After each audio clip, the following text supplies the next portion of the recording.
नमस्कार. एस न्यूजच्या बातमीपत्रात आपलं पुन्हा एकदा स्वागत. आता पाहूयात सविस्तर बातम्या. कोल्हापूरचे जिल्हा आणि सत्र न्यायाधीश एस तांबे यांच्यासमोर आज कॉम्रेड गोविंद पानसरे खून खटल्याची सुनावणी झाली. या सुनावणीमध्ये बचाव पक्षाच्या वकिलांनी घटनास्थळावरील साक्षीदार सचिन चंपालाल ओसवाल यांची उलट तपासणी घेतली. या खटल्याची पुढील सुनावणी 20 जूनला होणार आहे. आज जिल्हा आणि सत्र न्यायाधीश एस तांबे यांच्यासमोर ज्येष्ठ विचारवंत कॉम्रेड गोविंद पानसरे हत्या प्रकरणाची सुनावणी झाली. आजच्या सुनावणीला संशयित डॉक्टर वीरेंद्र तावडे, शरद कळसकर, सचिन अंदुरे यांना न्यायालयात हजर ठेवण्यात आलं होतं. मागील सुनावणीवेळी सरकारी पक्षाच्या वतीनं घटनास्थळावरील साक्षीदार सचिन चंपालाल ओसवाल यांची साक्ष नोंदवण्यात आली होती. आज बचाव पक्षाचे वकील वीरेंद्र इचलकरंजीकर यांनी ओसवाल यांची उलट तपासणी घेतली. आज सचिन चंपालाल ओसवाल म्हणजे साक्षीदार आहे, त्याचा मागच्या तारखेला सरतपास पूर्ण झालेला होता. आज त्याचा उलट तपासासाठी ही तारीख नेमलेली होती. ज्या दिवशी घटना घडली ती सचिन ओसवालांच्या दारातच ते फायरिंग झालेलं होतं आणि त्यांच्या म्हणण्याप्रमाणे ते बाल्कनीमध्ये असताना त्यांना 4-5 फटाक्याचा आवाज आला म्हणजे खाली आले. त्यांच्या वडिलांनी तात्काळ ॲम्ब्युलन्सला फोन करायला सांगितला. त्याप्रमाणे त्यांचे वडील आणि त्यांचे शेजारी जाऊन ताबडतोब त्या खाली जाऊन बघितले. ते पडलेले होते पानसरे दोघे, म्हणजे गोविंदराव पानसरे आणि त्यांच्या पत्नी जखमी अवस्थेत पडलेल्या होत्या. लगेच जाऊन त्यांच्या सुनेला आणि त्यांच्या मुलांना सांगितलं. सगळे तिथं आले आणि गाडीत घालून तात्काळ त्यांना हॉस्पिटलला नेऊन ॲडमिट केलं. आणि त्यावेळेला तिथं ते फिर्यादी आहे, कदम म्हणून आहेत ते पानसरेंचे म्हणजे मेघात पानसरेंचे भाऊ ज्यांनी फिर्याद दिली त्यांनी मिळून त्यांना सगळं हॉस्पिटलमध्ये नेलेलं होतं. त्या दृष्टीने त्यांची आज साक्ष, महत्त्वाची साक्ष, घटना घडल्याची ठिकाण ज्यांच्या दारात घडली त्यांचीच साक्ष पूर्ण झालेली होती. त्यांचा आज उलट तपास आरोपीच्या वकिलांनी घेतला.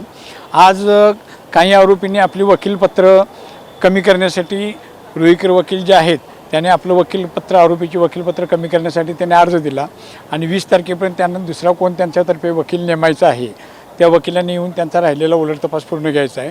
बाकी आरोपींच्या तर्फे त्यांच्या इतर वकिलांनी आज उलट तपास घेतलेला आहे. ॲडव्होकेट वीरेंद्र इचलकरंजीकर यांनी ओसवाल यांनी साक्षीवेळी दिलेली माहिती आणि आज उलट तपासणी दरम्यान दिलेली माहिती यामध्ये विसंगती असल्याचं सांगितलं. जिथे गोळीबार झाला असं त्यांचं म्हणणं आहे, तर तिथला समोरच्या घरातला एक साक्षीदार आलेला आणि त्याचं म्हणणं असं होतं की तो तिथे पोचला आणि मग त्याच्या घरातले पानसरे कुटुंबियांना बोलवून घेऊन आले. अर्थात याच्यामध्ये बऱ्याच अशा मजेशीर विसंगती आज कोर्टासमोर आलेल्या आहेत की ज्या खरं आज आपल्यासमोर सांगणं खटल्याच्या दृष्टीने बरोबर नाही. गेल्या 8-9 महिन्यापूर्वी, जवळजवळ वर्ष झालं होत आलं असं, आम्ही एक अर्ज केलेला आहे या कोर्टात की ज्या साक्षीदारांना किंवा जे काही मटेरियल SITने तेव्हाच्या जप्त केलेलं होतं पण कोर्टासमोर आणलेलं नाही की किंवा जे कोर्टासमोर आणू इच्छित नाही पोलीस, तर त्याची यादी द्यावी, कारण सर्वोच्च न्यायालयाचा तसा एक निवाडा आहे. तर खरं आज निकाल, त्या अर्जावरचा निकाल अपेक्षित होता, पण कदाचित या पुढच्या 8-10 दिवसात कधीतरी तो निकाल होईल. तो जसा होईल तसं परत तुमच्यासमोर मी तो मांडतो. या प्रकरणाची पुढील सुनावणी 20 जूनला होणार आहे. त्या दिवशी उर्वरित साक्षीदारांची उलट तपासणी घेण्यात येणार आहे. आजच्या सुनावणीवेळी ॲडव्होकेट समीर पटवर्धन, ॲडव्होकेट प्रीती पाटील हे उपस्थित होते. कोल्हापूर आणि सांगलीतील महापुराला कारणीभूत ठरणाऱ्या अलमट्टी धरणाची उंची वाढवण्याला महाराष्ट्र सरकारचा विरोध असल्याचं जलसंपदा मंत्री राधाकृष्ण विखे पाटील यांनी स्पष्ट केलंय. अलमट्टी धरणाच्या उंची वाढवण्याच्या कर्नाटक सरकारच्या निर्णयाला राज्य सरकारनं सर्वोच्च न्यायालयात आव्हान दिलं असल्याचं त्यांनी आज कोल्हापुरात बोलताना सांगितलं.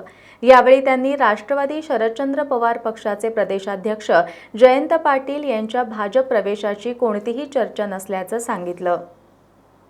राज्याचे जलसंपदा मंत्री राधाकृष्ण विखे पाटील आज काही काळासाठी कोल्हापुरात आले होते.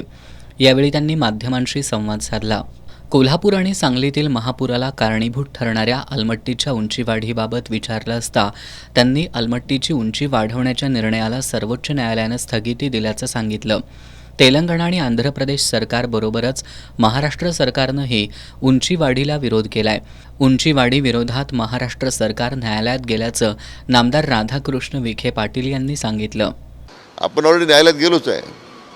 माझी स्वतः केंद्रीय जलशक्ती मंत्री जे आहेत माननीय CR पाटील साहेब यांच्याबरोबर माझी चर्चा झालेली आहे. राज्याचे सन्माननीय मुख्यमंत्री या विषयामध्ये सातत्यानं लक्ष ठेवून आहेत. त्यांचाही पाठपुरावा सुरू आहे. त्या बाबतीमध्ये अतिशय गांभीर्यानं सरकारी बाबतीमध्ये पाऊल उचलत आहे. त्यामुळे मला वाटतं की अलमट्टी संदर्भामध्ये मध्यंतरी काळामध्ये जी कृती समिती आहे त्या सदस्याच्या समेत मी चर्चा केली, आमच्या वरिष्ठ अधिकाऱ्यांच्या समेत त्यांनी चर्चा घडवून आणली आपण की ठीक आहे, प्रत्येक गोष्ट आमच्या अधिकाऱ्यांना समजतं असं नाही आहे. प्रॅक्टिकली इथे काम करणारे कार्यकर्ते जे असतात त्यांनासुद्धा बरेच अनुभव त्यांची जे लक्षात घेऊन तोही आम्ही त्या संदर्भात त्यांचाही अनुभव विचारात घेतलेला आहे. निधी वाटपावरून उपमुख्यमंत्री अजित पवारांवर होत असलेल्या आरोपांवर त्यांनी काही किरकोळ कुरघोडी होत असल्याचं सांगून एक प्रकारे उपमुख्यमंत्री अजित पवार यांची पाठराखण केली. राष्ट्रवादी शरदचंद्र पवार पक्षाचे प्रदेशाध्यक्ष आमदार जयंत पाटील हे भाजपमध्ये येण्याबाबत सध्या तरी काही चर्चा नसल्याचं त्यांनी सांगितलं. भाजप पक्षाची बरोबरी कुणीही करू शकत नाही. लोकशाहीमध्ये प्रत्येकाला आपली मतं व्यक्त करण्याचा अधिकार आहे. मात्र भाजप हा मोठा पक्ष आहे. येणाऱ्या स्थानिक स्वराज्य संस्थांच्या निवडणुकांमध्ये भाजपचंच वर्चस्व राहील. आगामी काळातही राज्याचा मुख्यमंत्री हा भाजपचाच राहील असा दावाही त्यांनी केला. मला वाटतं भारतीय जनता पक्षाच्या बरोबरीनं अन्य पक्ष कधीच येऊ शकत नाही. त्याने प्रत्येकाला इच्छा व्यक्त करायला हरकत नाही, पण राज्यामध्ये भारतीय जनता पक्षाचाच नेहमी महायुतीमध्ये विधानसभेतसुद्धा आणि येणाऱ्या मला वाटतं स्थानिक स्वराज्य संस्थेतसुद्धा भारतीय जनता पक्षच राज्यामध्ये सगळ्या ठिकाणी सत्तेवर येईल. माजी आमदार बच्चू कडू यांनी अन्नत्याग आंदोलन मागं घ्यावं असं आवाहन त्यांनी केलं. मंत्री नितेश राणे यांच्या वादग्रस्त विधानावर बोलताना त्यांनी सर्व नेत्यांनी आचारसंहिता पाळण्याची गरज असल्याचं सांगितलं. सारथी संस्थेकडून नोंदणी केलेल्या संशोधक विद्यार्थ्यांना अजूनही स्कॉलरशिपची रक्कम मिळालेली नाही. शिवसेना उद्धव बाळासाहेब ठाकरे पक्षाच्या पदाधिकाऱ्यांनी कोल्हापुरातील सारथी उपकेंद्राच्या सहव्यवस्थापकीय संचालिका किरण कुलकर्णी यांना निवेदन सादर करत विद्यार्थ्यांना लवकरात लवकर स्कॉलरशिप द्यावी अशी मागणी केली. संशोधनाला चालना देण्याचं सरकारकडून सांगितलं जात असलं तरी प्रत्यक्षात सरकारकडून फार प्रोत्साहन मिळत नसल्याचा प्रत्यय सारथीच्या माध्यमातून संशोधन करणाऱ्या विद्यार्थ्यांना येतोय. सारथीकडं 2019 ते 2025 या कालावधीत कोल्हापूर जिल्ह्यातील जवळपास 427 PhD संशोधक विद्यार्थ्यांनी नोंदणी केली आहे. या विद्यार्थ्यांना प्रत्येक महिन्याला 37,000 रुपये तर संशोधनाची 2 वर्ष पूर्ण झाल्यानंतर त्याला प्रति महिना 42,000 रुपये शिष्यवृत्ती दिली जाते. मात्र जून 2024 पासून अद्यापपर्यंत ही रक्कम विद्यार्थ्यांना मिळालेली नाही. शिष्यवृत्ती मिळाली नसल्यानं अनेकांचं संशोधन थांबलंय. प्रयोगशाळा खर्च, माहिती संकलन, प्रवास, अभ्यास साहित्य, उपकरणं यांचा खर्च कसा करायचा असा प्रश्न या विद्यार्थ्यांना पडलाय. विद्यार्थ्यांना शिष्यवृत्तीची रक्कम लवकर मिळावी अशी मागणी शिवसेना उद्धव बाळासाहेब ठाकरे पक्षानं केली आहे. याबाबत शिष्टमंडळानं सारथी उपकेंद्र कार्यालयाच्या सहव्यवस्थापकीय संचालिका किरण कुलकर्णी यांची भेट घेतली. विद्यार्थ्यांचा उद्रेक होण्याअगोदर शासनानं सारथीसाठी लागणारा निधी वर्ग करावा अशी मागणी त्यांनी केली. याबाबत कार्यवाही झाली नाही तर आंदोलन करण्याचा इशारा देण्यात आलाय. शिष्टमंडळात पक्षाचे उपनेते संजय पवार, विजय देवणे, सुनील मोदी, राजू यादव, रवी चौगुले यांच्यासह कार्यकर्ते उपस्थित होते. राज्यभरात उद्या गुरुवारपासून मान्सून सक्रिय होण्यास अनुकूल वातावरण तयार झालंय. यामुळे पुढील 4 दिवस राज्याच्या विविध भागात पाऊस पुन्हा सुरू होणार आहे. उद्या 12 आणि 13 जून रोजी कोल्हापूर, सांगली आणि सिंधुदुर्ग जिल्ह्याला पावसाचा ऑरेंज अलर्ट देण्यात आलाय. अनुकूल वातावरण नसल्यानं गेल्या 10 दिवसांपासून मान्सूनचा प्रवास थंडावला होता. मात्र आता मान्सूनच्या पुढच्या वाटचालीला पोषक वातावरण तयार झालंय. यामुळे राज्यात पुढील 4 ते 5 दिवस पावसाचा जोर वाढणार आहे अशी माहिती हवामान विभागानं दिली आहे. 12 आणि 13 जून रोजी कोल्हापूर, सांगली आणि सिंधुदुर्ग जिल्ह्याला जोरदार पावसाचा ऑरेंज अलर्ट देण्यात आलाय. राज्यात 16 जूनपर्यंत पावसाची शक्यता हवामान खात्यानं वर्तवली आहे. राज्य निवडणूक आयोगानं नुकत्याच जारी केलेल्या आदेशानुसार राज्यातील ड वर्ग महानगरपालिकांची प्रभाग रचना 4 सदस्यीय असणार आहे. या आदेशानुसार कोल्हापूर महानगरपालिकेची प्रभाग रचना सुद्धा 4 सदस्यीय असणार आहे. प्रभाग रचनेसाठी 2011ची जनगणना गृहीत धरण्यात येणार असल्याचं कोल्हापूर महापालिकेचे उपायुक्त पंडित पाटील यांनी सांगितलं. ओबीसी आरक्षणाच्या मुद्द्यामुळं राज्यातील स्थानिक स्वराज्य संस्थांच्या निवडणुका रखडल्या होत्या. अखेर सर्वोच्च न्यायालयानं सध्याच्या ओबीसी आरक्षणानुसार 4 महिन्यांमध्ये निवडणुका घेण्याचे आदेश दिल्यानंतर स्थानिक स्वराज्य संस्थांच्या निवडणुकांसाठी राज्य निवडणूक आयोगाकडून हालचाली सुरू झाल्यात. याचाच भाग म्हणून निवडणूक आयोगानं प्रभाग रचनांसंदर्भातील आदेश जारी केलाय. या आदेशानुसार कोल्हापूर महानगरपालिकेत 4 सदस्यीय प्रभाग रचना असणार आहे. आपल्या राज्य शासनाकडून प्रभाग रचनेविषयी आदेश प्राप्त झालेले आहेत. त्याच्यामध्ये ड वर्ग महानगरपालिकांच्या प्रभाग रचना करताना लगतच्या जनगणनेनुसार प्रभाग रचना कराव्यास सांगितले आहे. म्हणजे 2011ची लोकसंख्या गृहीत धरून आपल्या ड वर्ग महानगरपालिकेची प्रभाग रचना होईल. ही प्रभाग रचना करताना त्यामध्ये जी सदस्य संख्या असणार आहे ती 4 निश्चित करण्यात आली आहे. 4 सदस्यीय प्रभाग होईल आणि जर ऑड सदस्य आले तर शेवटचा प्रभाग 3 सदस्यीय किंवा 5 सदस्यीय होऊ शकतो. सदस्य संख्या ठरवताना सन 2022चा महाराष्ट्र अधिनियम क्रमांक 43 8/9/22 अन्वये महानगरपालिकांच्या सदस्यांची संख्या निश्चित केली जाणार आहे. याच्यामध्ये अजून किती तारखेपर्यंत हे सबमिट करायचे याविषयी आदेश प्राप्त झालेले नाहीत. ते येतात त्या दृष्टीनं महानगरपालिकेनं कामकाज सुरू केलं आहे.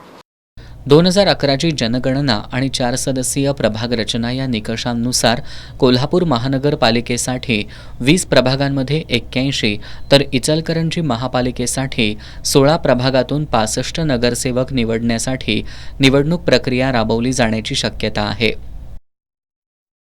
छत्रपती शिवाजी महाराजांच्या जाज्वल्य इतिहासाचे साक्षीदार असलेल्या गडकोटांना पर्यटकांना भेट देता यावी यासाठी छत्रपती शिवाजी महाराज सर्किट भारत गौरव ट्रेन सुरू करण्यात आली आहे. ही ट्रेन 13 जूनला कोल्हापुरात येणार आहे. डेक्कन ओडिसीनंतर कोल्हापुरात येणाऱ्या या विशेष ट्रेनमुळे कोल्हापूरचा इतिहास अधिक व्यापक पद्धतीनं लोकांपर्यंत पोहोचायला मदत होणार आहे. IRCTC अर्थात Indian railway catering and tourism corporation लिमिटेडनं छत्रपती शिवाजी महाराज सर्किट भारत गौरव ट्रेन सुरू केली आहे. 9 जूनपासून मुंबईतील छत्रपती शिवाजी महाराज टर्मिनस इथून या ट्रेनच्या प्रवासाला सुरुवात झाली. एकूण 710 प्रवासी या प्रवासात सहभागी झालेत. 13 जून रोजी छत्रपती शिवाजी महाराज सर्किट भारत गौरव ट्रेन कोल्हापुरात येतेय. ऐतिहासिक पर्यटनाचा वारसा असलेल्या कोल्हापुरात ही पर्यटन रेल्वे येत असल्यानं आज कोल्हापूर रेल्वे स्थानकावर नियोजनासंदर्भात बैठक झाली.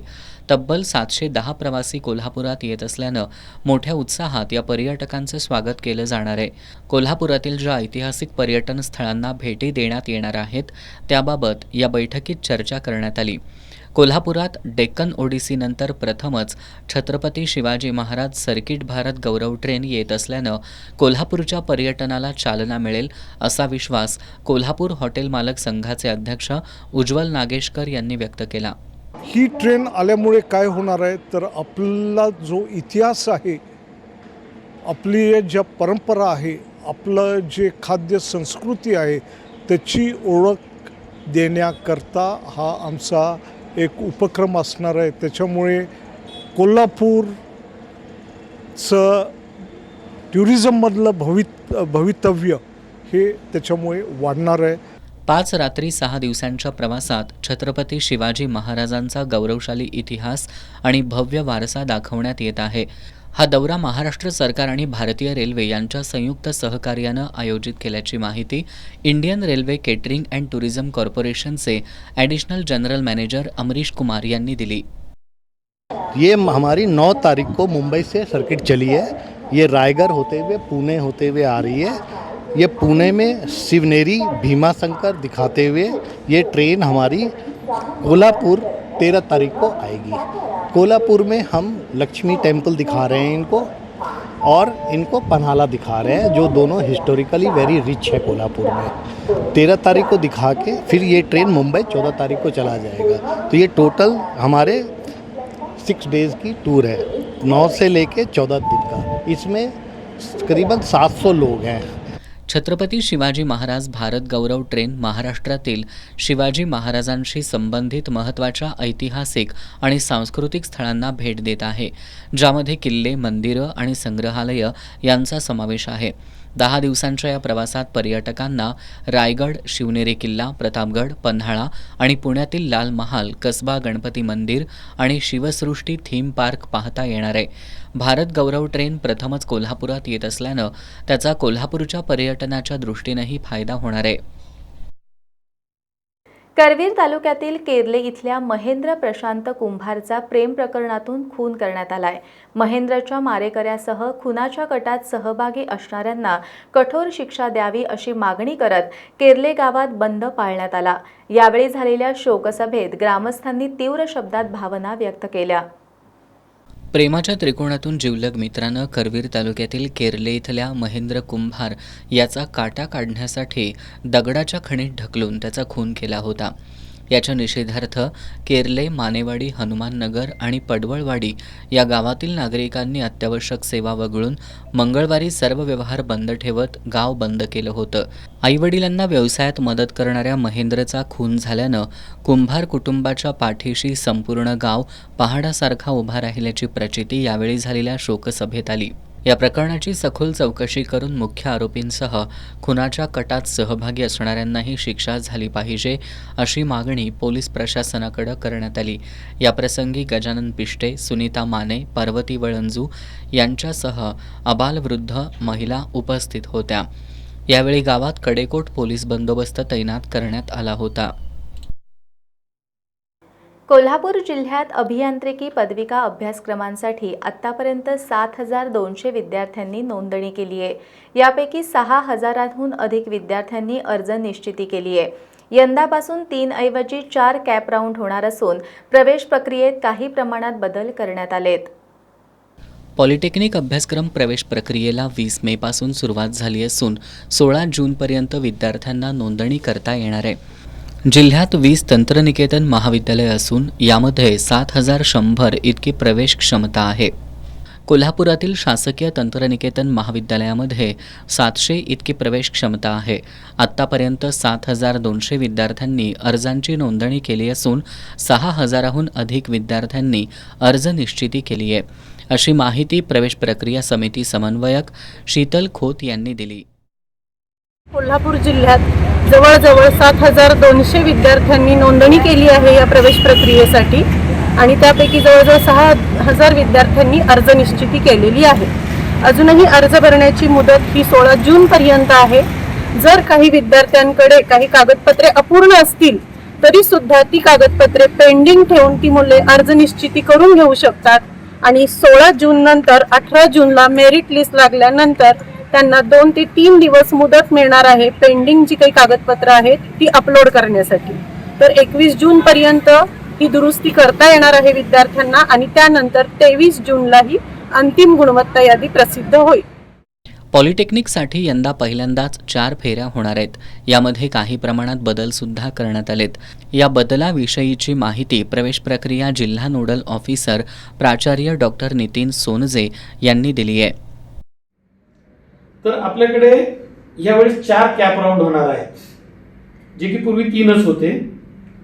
आपल्या 4 कॅप राऊंड मधला पहिला जो कॅप राऊंड आहे त्याच्यामध्ये जे कुठला आपण ऑप्शन भरू आणि तो ऑप्शन जर आपला 1 नंबरला असेल तर तो ऑटो फ्रीज होईल, म्हणजे तो आपल्याला घेणं कंपल्सरी आहे आणि विद्यार्थ्यांनी तो जर नाकारला तर तो कॅप राऊंड मधून बाहेर पडेल. दुसरा जो आपला ज्याला पहिल्या कॅप राऊंड मध्ये ऍडमिशन मिळणार नाही तो दुसऱ्या कॅप राऊंडला येईल. त्याच्यासाठी त्याला पुन्हा कॉलेजची माहिती भरावी लागेल आणि त्या कॅप राऊंड मध्ये त्याला पहिले 3 ऑप्शन त्याच्यापैकी कोणताही ऑप्शन मिळाला तर त्याला तो घेणं कंपल्सरी असेल. घेतला नाही तर कॅप राऊंड मधून बाहेर पडेल. त्याच्यानंतर तिसरा कॅप राऊंड, तिथं आपण 6 ऑप्शन त्याला पहिल्या 6 मध्ये त्याला कुठलाही लागला 1 ते 6 नंबर मध्ये तर तो त्याला घेणं कंपल्सरी आहे, अदरवाईज तो कॅप राऊंड मधून बाहेर पडेल. आणि शेवटच्या कॅप राऊंडला मग नेहमीप्रमाणे जो कुठला ऑप्शन मिळेल तो त्याला घेता येतो आणि घ्यावा लागेल. अशा पद्धतीचे हे 4 कॅप राऊंड आहेत. विद्यार्थ्यांना 16 जूनपर्यंत ऑनलाईन अर्ज आणि अर्ज निश्चिती करता येणार आहे. 18 जूनला तात्पुरती गुणवत्ता यादी प्रसिद्ध होणार असून 19 ते 21 जून या कालावधीत हरकती मागवण्यात येतील, तर 23 जूनला अंतिम गुणवत्ता यादी प्रसिद्ध होईल, अशी माहिती शासकीय तंत्रनिकेतनच्या वतीनं देण्यात आली. राज्य सरकारनं महानगरपालिका निवडणुकीसाठी प्रभाग रचना करण्याचा आदेश दिलाय. या आदेशानुसार इचलकरंजी महानगरपालिकेत 65 सदस्य संख्येसह 20 4 सदस्यीय प्रभाग होण्याची शक्यता आहे.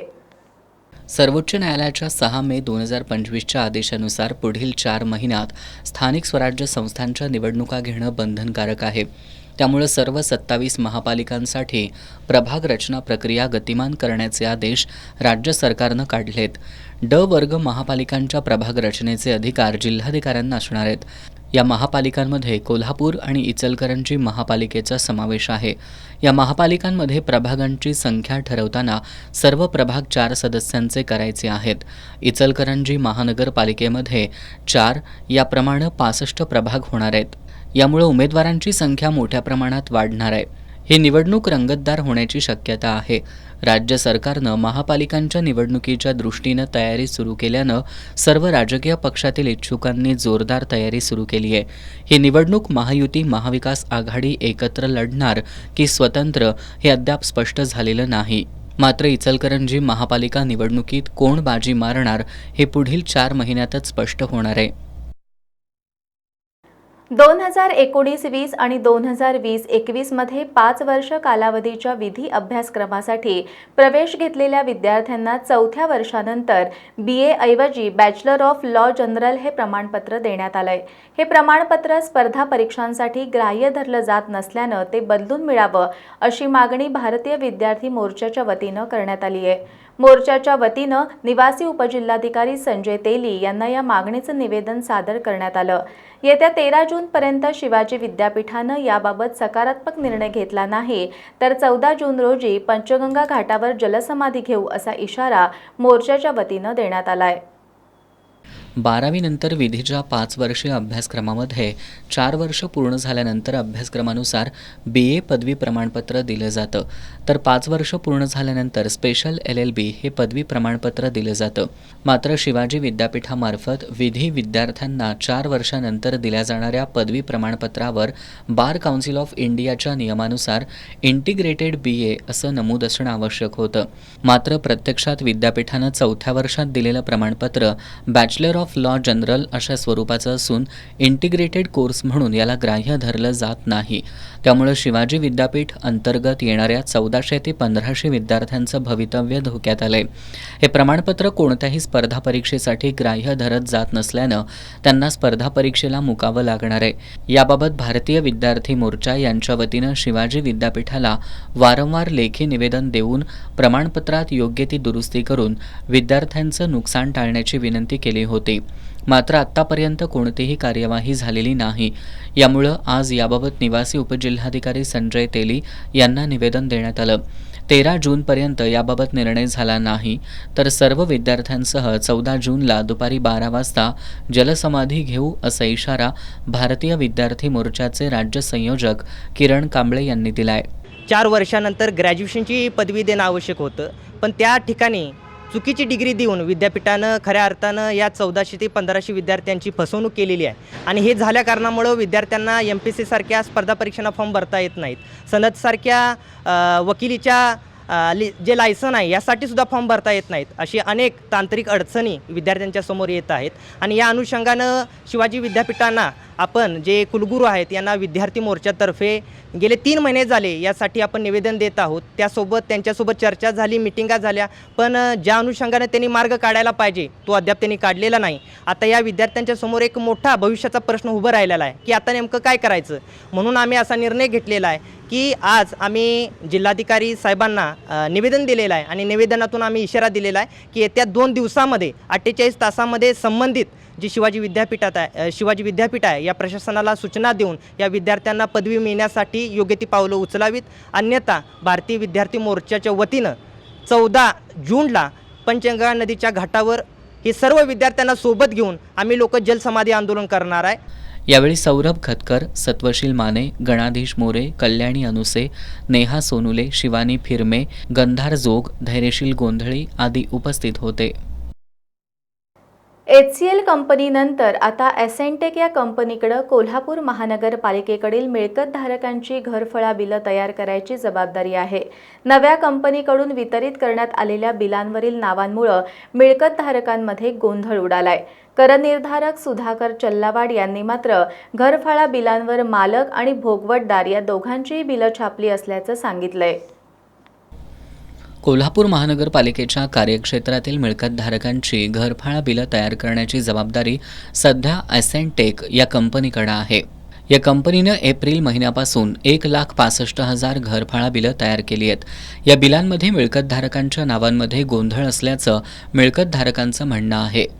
घर अथवा फ्लॅट खरेदी केल्यानंतर संबंधितांच्या नावानं घरफाळा बिल येणं आवश्यक असताना बिलावर मूळ मालकांची नावं असल्याबद्दलच्या तक्रारी समोर येऊ लागल्यात. याबाबत करनिर्धारक सुधाकर चल्लावाड यांच्याशी संपर्क साधला असता त्यांनी मागील वर्षापर्यंत बिलांवर भोगवटादारांची नावं असायची, त्यामुळे यातील अनेक बिलं परत येत असल्यामुळं यावर्षी महापालिकेकडील नोंदीनुसार मालक आणि भोगवटादार अशा दोघांचीही नावं बिलावर छापण्यात आली आहेत असं सांगितलं. ज्या मिळकतधारकांनी मिळकती खरेदीनंतर नावं बदललेली नाहीत त्यांनी ती बदलून घ्यावीत असं आवाहन चल्लावाड यांनी केलंय. कोल्हापूर महानगरपालिकेने सन 2025-26 या आर्थिक वर्षातील 1,65,000 मिळकतधारकांची बिले जनरेट करून ती पोस्ट विभागामार्फत पाठवलेली आहेत. जेव्हा बिले पोस्टामध्ये मार्फत मिळकतधारकांना मिळालेली आहेत तेव्हा बरेच मिळकतधारकांच्या मनामध्ये एक संभ्रम निर्माण झालेला आहे की तो मागच्या वर्षीचं बिल माझ्या नावाने येत होतं आणि या वर्षीच्या मिळकतीच्या ह्याच्यावरती बिल्डरांचं नाव आहे. तर याद्वारे मी स्पष्ट करू इच्छितो की एखादी मिळकत झाल्याच्या नंतर त्या मिळकतीचं नाव हस्तांतर करून घेणे आवश्यक आहे. मागच्या वर्षीपर्यंत महानगरपालिकेनं भोगवटादारांच्या नावानं बिल हे केलेलं होतं. यावर्षी मात्र मिळकत मालक आणि भोगवटादार ह्या दोन्ही नावाची छपाई बिलावरती केलेली आहे. ज्या मिळकतधारकांनी अद्यापही आपलं नाव हस्तांतर महानगरपालिकेमधून करून घेतलेलं नसेल त्यांना मी आवाहन करतो की त्यांनी महानगरपालिकेची विहित शुल्क भरून आणि विहित कागदपत्र जमा करून आपल्या मिळकतीचं नाव हस्तांतर करून घ्यावं. करनिर्धारक सुधाकर चल्लावाड बिलांवरील नावांमध्ये गोंधळ नसल्याचं सांगत असताना घरफाळा विभागातील काही अधिकारी कर्मचारी बिलांवरील नावात नव्या कंपनीकडून गोंधळ करण्यात आल्याचं सांगतायत. महापालिकेकडील नव्या ठेकेदार कंपनीच्या कामातील चुकीमुळं मिळकतधारकांना मात्र नाहक त्रास सहन करावा लागतोय. आता जाणून घेऊयात महत्त्वाच्या घडामोडी संक्षिप्त स्वरूपात. फास्ट न्यूजचे प्रायोजक गोकुळ.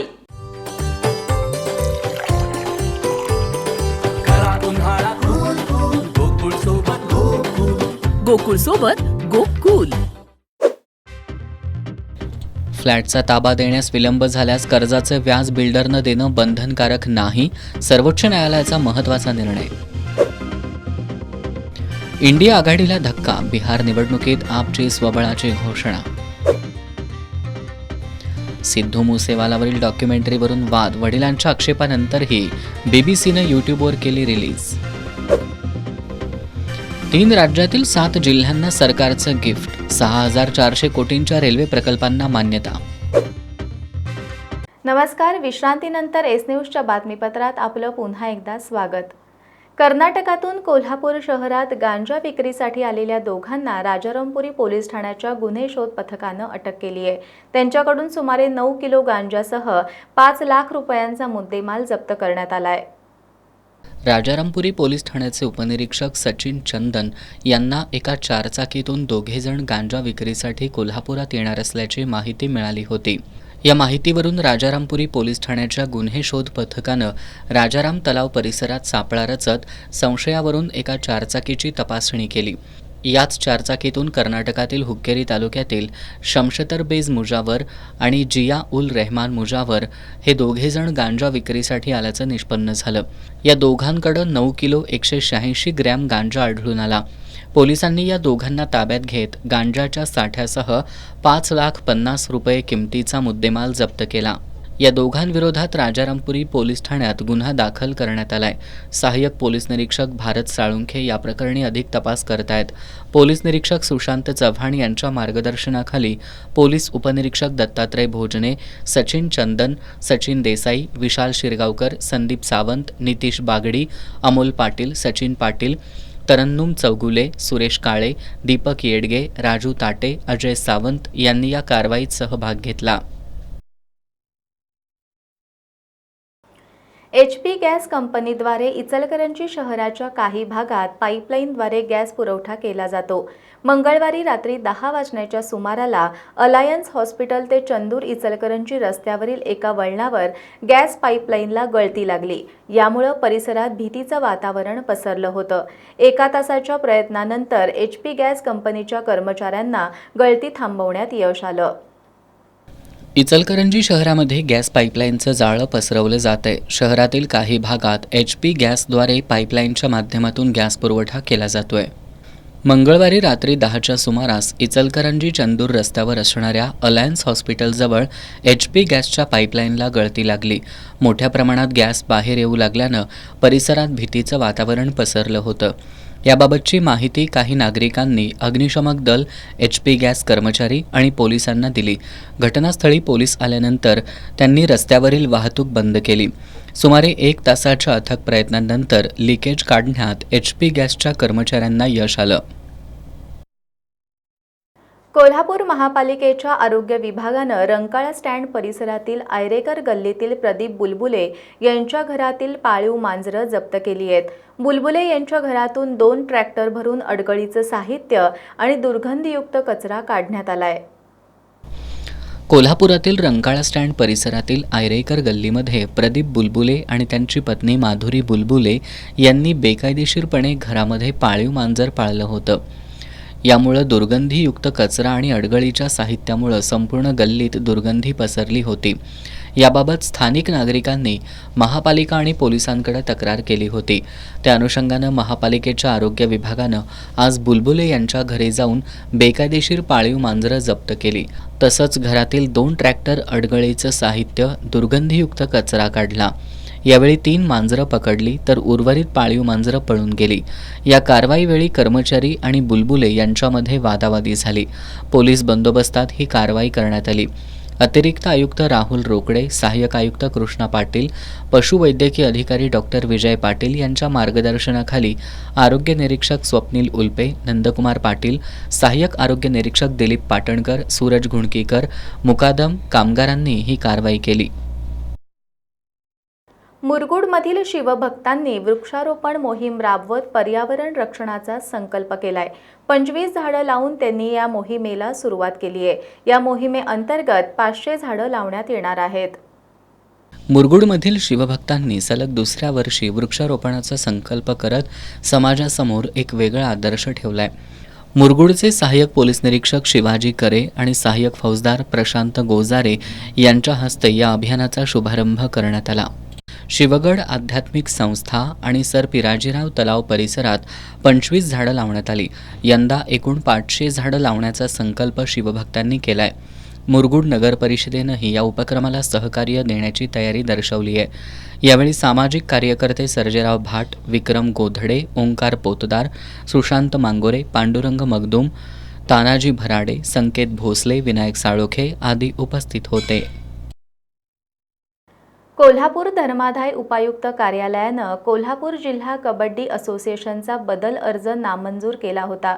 या संदर्भात याचिकाकर्ते आणि प्रशिक्षक महेश गावडे यांनी काही दिवसांपूर्वी पत्रकार परिषद घेऊन असोसिएशनच्या कारभारावर आक्षेप नोंदवले होते. यावर असोसिएशनच्या वतीनं तांत्रिक चुकांमुळे बदल अर्ज नामंजूर झाल्याची बाजू मांडली होती. मात्र गावडे यांनी असा कोणताही तांत्रिक मुद्दा नसून सर्व कागदपत्र बोगस असल्यामुळे बदल अर्ज नामंजूर करण्यात आल्याचा आरोप करत आपल्याकडे या संदर्भातील पुरावे असल्याचा दावा केलाय. आज पत्रकार बैठकीत बोलताना गावडे यांनी असोसिएशनची सध्याची कार्यकारिणी बेकायदेशीररित्या काम करत असून त्यांची पेन्शन आणि सर्व भत्ते राज्य शासनानं थांबवावेत, तसंच या कार्यकारिणीच्या चुकीच्या कारभाराची चौकशी करून दोषींवर कारवाई करावी अशा मागण्या केल्या आहेत. कोल्हापूर जिल्हा कबड्डी असोसिएशनची 1978 साली स्थापना झाली आहे. असोसिएशनच्या घटनेनुसार 1993 सालापर्यंत त्रैवार्षिक निवडणूक होत होती. मात्र त्यानंतर आजअखेर अधिकृतपणे निवडणूक झालेली नाही. तसंच असोसिएशननं धर्मादाय कार्यालयाला लेखापरीक्षण अहवाल सादर केलेला नाही असे आक्षेप नोंदवत कबड्डी प्रशिक्षक महेश गावडे यांनी धर्मादाय उपायुक्तांकडे तक्रार दाखल केली होती. या तक्रारीच्या सुनावणीवेळी उपायुक्तांनी असोसिएशनचा बदल अर्ज नामंजूर केला होता. महेश गावडे आणि प्रो कबड्डी खेळाडू ऋतुराज कोरवी यांनी 31 मे रोजी पत्रकार बैठक घेऊन ही माहिती दिली होती.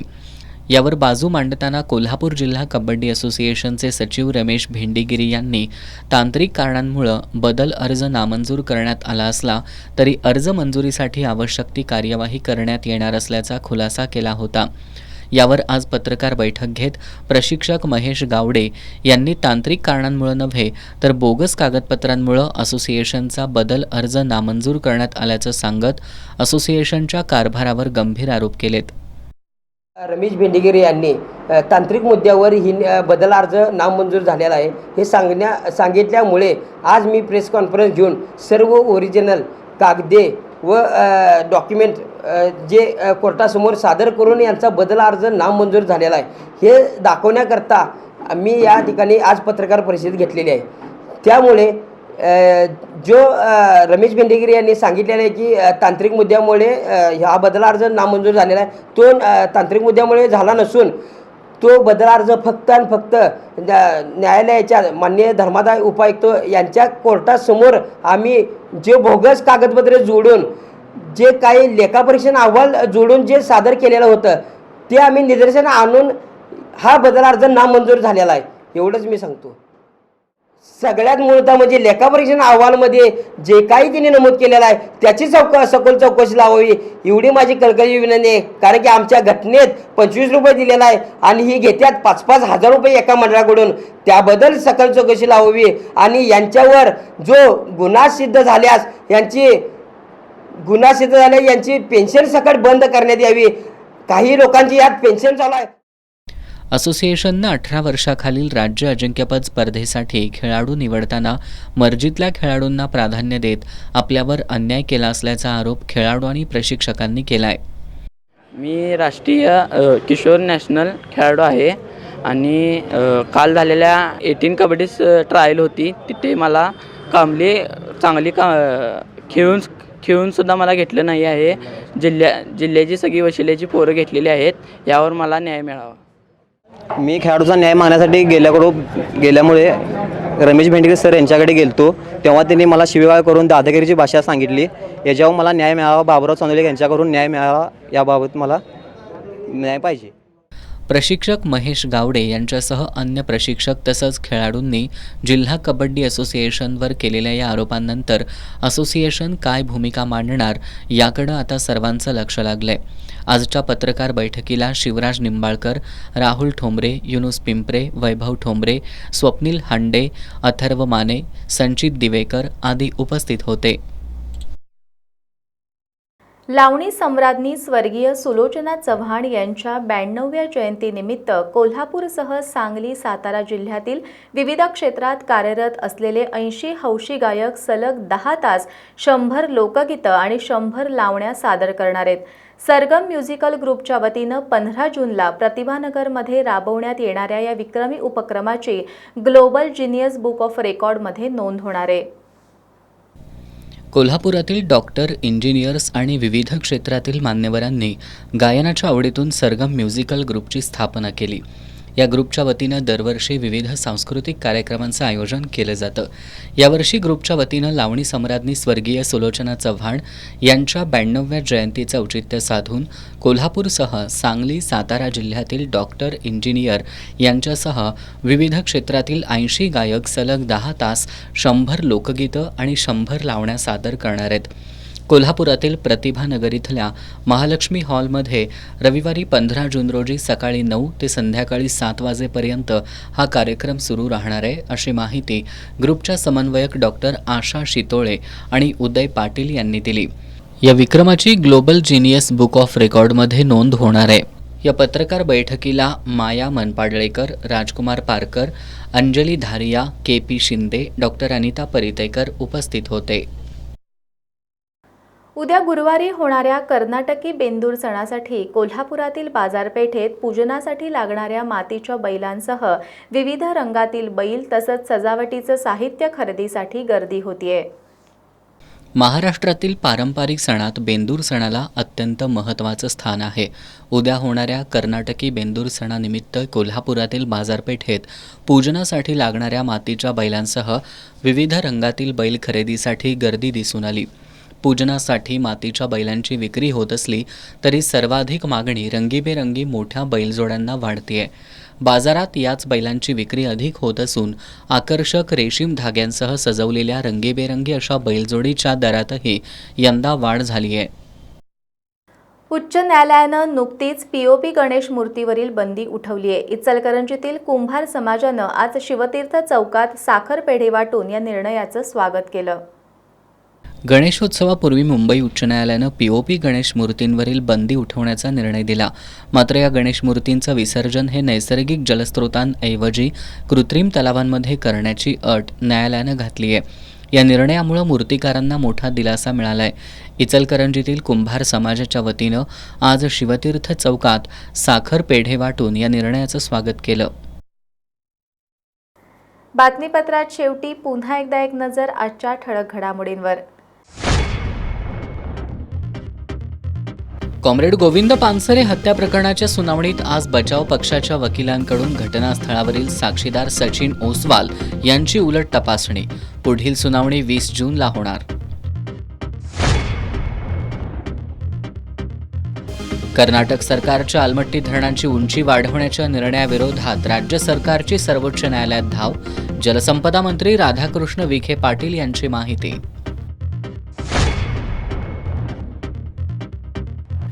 सारथी संशोधक विद्यार्थ्यांची स्कॉलरशिप तात्काळ द्या. शिवसेना उद्धव बाळासाहेब ठाकरे पक्षाची मागणी. उद्यापासून मान्सून सक्रिय होणार. उद्यापासून 2 दिवस कोल्हापूर जिल्ह्याला पावसाचा ऑरेंज अलर्ट. आणि छत्रपती शिवाजी महाराज सर्किट भारत गौरव ट्रेन 13 जूनला कोल्हापुरात येणार. बातम्यांच्या ताज्या अपडेट्ससाठी एस न्यूज कोल्हापूर या आमच्या वेबसाईटला जरूर भेट द्या. त्याचबरोबर एस न्यूज कोल्हापूर हे आमचं YouTube चॅनल जरूर सबस्क्राईब करा. याबरोबरच आजचं हे बातमीपत्र संपलं. नमस्कार.